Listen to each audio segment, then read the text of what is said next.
What is up, guys? It is Quinn here, and in this video I'm going to be going through my week 9 running back rankings. So just going through the top 36 running backs for this specific week. And just a warning for you guys, this is definitely the roughest week at the running back position I've seen all season long. We have 6 teams on bye. We have some injuries here and there. So if you're looking at your starting lineup and the running backs are looking a little iffy, don't worry. I'm sure everyone's dealing with, similar things here. In one of my leagues, I've got like a CMC Saquon duo on bye.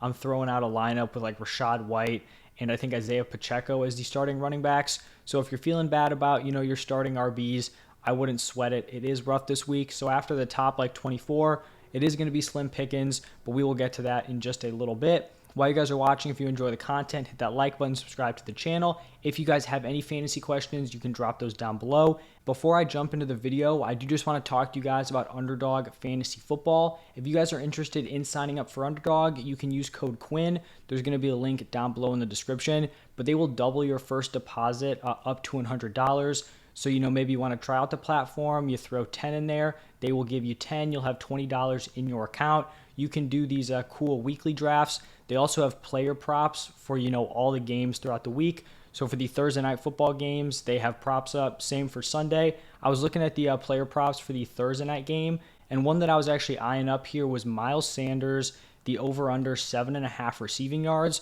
I feel like initially you look at that, 7.5 number, and you feel like that's probably going to be a pretty easy number to get to. For me, I'm going to be playing the under on this one. When we're looking at his receiving yardage totals through the first 7 games, we're looking at 9, 6, -2, 22, 6, 1, and 0. So he has only hit that 7.5 number in 2 out of 7 games. And then when we're looking at the overall game script here, Sanders is already someone who's not super involved as a pass catcher, averaging 1.9 targets per game. The Eagles are 14-point favorites against the Texans. The Texans have allowed the most rushing yards out of any team in the NFL. I think this is going to be a run-heavy game script from the Eagles. I think they're going to go ahead early. I feel like Jalen Hurts is probably going to have a quick, non-stressful day at the office.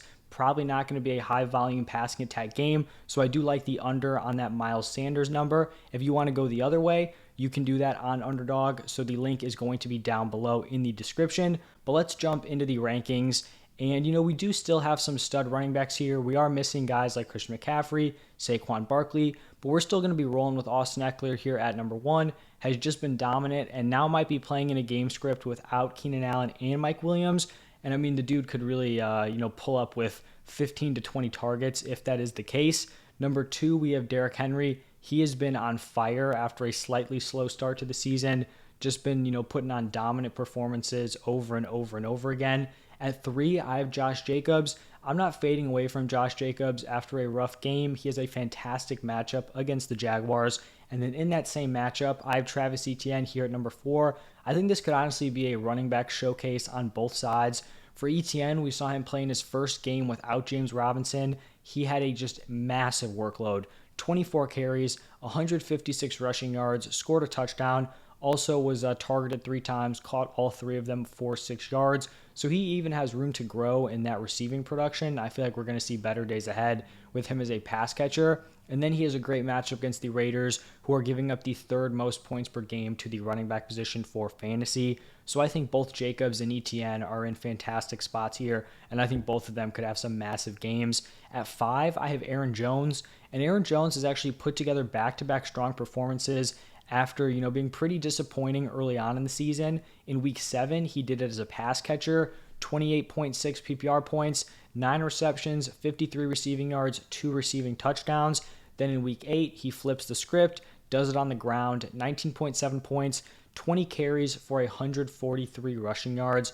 I think it's good to see that he can get it done, whether it's as a pass catcher when they're trailing, or I guess still trailing against the Bills, but, being an efficient runner on the ground. He goes up against the Lions, who are giving up the 4th most points per game to the running back position. So a great matchup, and Aaron Jones, who has just been building over these last few weeks. I think he's a locked-in mid-tier running back 1. Then we have Alvin Kamara coming off of a massive 3-touchdown performance. I think he's, a locked-in guy here also. Kenneth Walker just continues to produce a very strong running back 1. Really, all these guys, could be semi-interchangeable. Dalvin Cook here at number 8. Joe Mixon at 9. He's been a little, hit or miss. The overall volume hasn't necessarily matched up to the production, but I still think, he could be peaking later on in the season. At 10, I have Ramondre Stevenson, and even with Damian Harris coming in, eating into his workload a little bit, he is still super involved as a pass catcher. I just think he's going to continue to be a very strong play, and if he can hold on to this receiving role, he's probably going to be a running back one rest of season. And we have Damian Harris missing practice, I believe, so potentially we're going to see another workhorse Ramondre game if that sticks. At 11, I have Miles Sanders. Talked about him as an under in the receiving total, but I think he is going to have a big day on the ground. The Texans have just been a run funnel for opposing fantasy running backs. I think Sanders is going to have a big day in a game where they're likely going to be ahead very early on. 12, I have Jonathan Taylor, and I really just don't know what to do with JT here. He's someone I was buying low on, I think it was a week or two ago, and this injury is just not good news. And not just the fact that he's injured, but it's just the position this team is in. So they bench Matt Ryan, they go with Sam Ehlinger. I have some level of concern that if Jonathan Taylor, doesn't get healthy quickly, I feel like they may just shut him down. I think we saw this with CMC a year or two ago, where it was like he could have come back for the last 3 weeks, or it seemed like he could have, and they kind of were just like, yeah, let's not risk it here.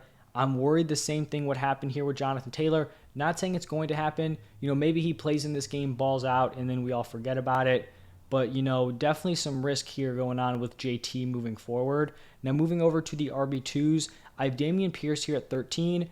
Really not a great overall matchup here for Pierce. I do think he's become a little less matchup proof because he has gotten more involved as a pass catcher over the last few weeks. But just with the running back position being so weak, I still think he's a solid, RB13 here. Right behind him, I have Leonard Fournette. Definitely some concerns here for Fournette. The Bucs have one of the worst rushing attacks in the NFL. The Rams have been fantastic against the run. Doesn't seem like, a great combo. His route to fantasy production is probably going to come through touchdowns or receiving work, so we'll see if he can put that together. At 15, I have Raheem Mostert, and Mostert has been someone that I've really been high on as of late. I've been hyping him up, talking about how he's a locked-in running back 2. His workload has been consistent, 14-plus carries in 5 straight weeks. He has a solid matchup against the Bears, who are allowing the 8th most points per game to the running back position. They've traded away a few of their defensive stars. They just got absolutely carved up by Tony Pollard, but we did see the Dolphins go out. They traded away Chase Edmonds, but they brought in Jeff Wilson. The general idea I've been getting from people on these trades are that it's kind of like, a net even. It's like, all right, he loses Edmonds. That's good news. They bring in Wilson. He's like the new Edmonds. For me, I'm a little bit concerned about Raheem Mostert long term. I still think he's a very strong play this week because Wilson obviously just got into the building. But I feel like people haven't really grasped the fact that Edmonds was pretty brutal. Like his overall rushing efficiency was terrible. Pretty sure he was the only running back in the NFL who averaged a full yard less than expected, and he was well under that number. So they go from Edmonds, who had already been phased out by Mostert, to now bringing in Wilson, who is a very capable running back and may actually enter into some sort of committee here with Raheem Mostert. So he's someone where if he goes out, has a big game, maybe I'm looking at him as a sell high, but just a situation we're going to monitor moving forward. At 16, I have Deonta Foreman coming off of his massive game. I didn't think I'd be ranking him this highly, but just looking around at the other running backs, I feel like this is appropriate here. Then at 17 and 18, I have back-to-back Lions running backs, DeAndre Swift at 17, Jamal Williams at 18. Obviously, both of them going up against the Packers. The DeAndre Swift experience has just not been a good one so far this season. I was very high on him coming into the year. He's been banged up, he's been injured, he's missed time. Then he comes back, he's limited again. And then they're even talking about how they think they gave him one too many touches when the dude had 5 carries for 6 yards. So I think both these players are startable, but I don't think you're, overly excited about playing either one of these guys. But I mean, this week, they're pretty locked in as mid-tier running back 2s. I think in a normal week without the buys, they're probably more fringe top 24 plays. 19, I have Devin Singletary. They bring in some competition with Nyheim Hines. I still think he's going to be a solid play this week. At 20, I have David Montgomery. I do believe he's the running back to own still for the Bears, but this is definitely a committee going on in Chicago. 21, I have Cordero Patterson. So he has been designated to return from IR. There's no guarantee he's actually going to be playing in this game, so this is kind of a, speculative spot for him. But just the fact that he is designated to return is a good sign. Also, this was the first week that he actually could be designated because he just sat out the 4 weeks that you need to when you get put on IR. I'm guessing that if they do play him, it's not going to be in his same workhorse fashion we saw early on in the season where he was averaging 16.3 carries per game. That's probably not what we can expect. But when Cordero Patterson was on the field as a full-time player, the first 3 weeks, he put up 22.6, 4.1, and 22.3 points. So he had the 1 dud game, 2 boom weeks. I think he's going to be an interesting option moving forward. If he does play, I would limit my expectations a little bit, but I still think, with the buys, I'm going to keep going back to it. He's probably a solid running back 2, even with the, potential committee concerns.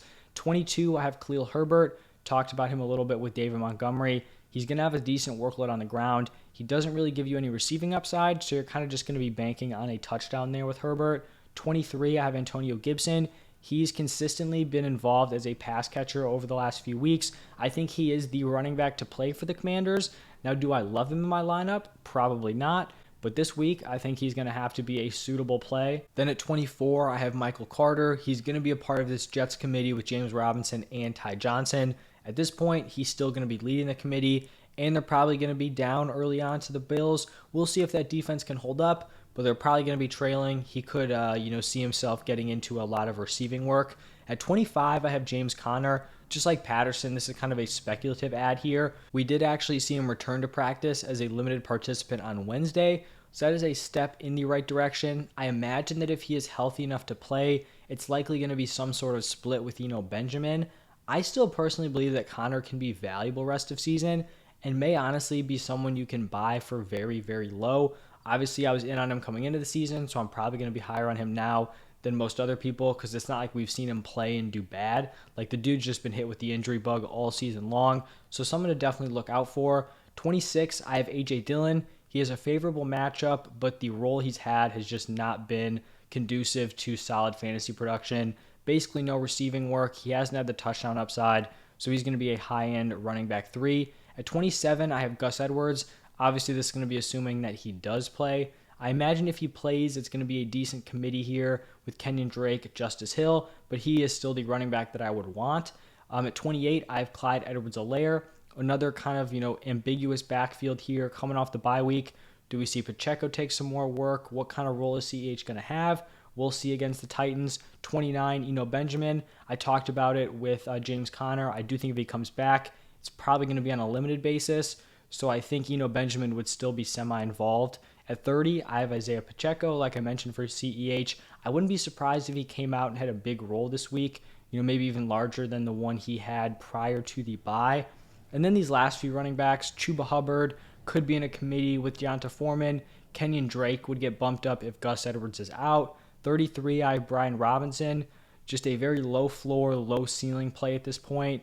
34, Tyler Algier. If Patterson is out, Algier would definitely get bumped up, probably in the fringe top 24 area.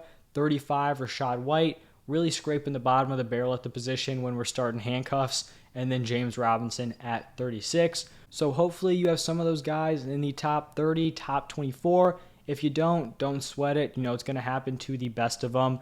So that is going to wrap it up for this one.